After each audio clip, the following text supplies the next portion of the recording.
Tinubu ya sake samun goyon bayan takarar zaɓe a shekara ta 2027.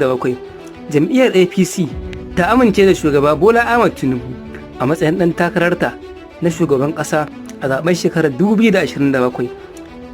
Wani babban taro da APC ta gudanar a State House Banquet Hall, jam'iyyar ta bayyana cewa ta yanke shawarar marawa shugaba Tinubu baya a zaben mai zuwa. Sun yaba wa matakan da yake ɗauka wurin gyara tattalin arzikin ƙasar, musamman cire tallafin man fetur, sakin darajar naira, zuba hannun jari a fannin ababen more rayuwa.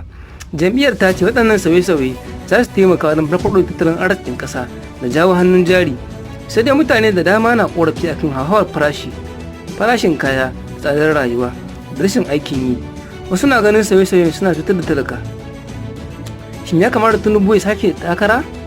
Ku bayyana ra'ayinku a sashin comment.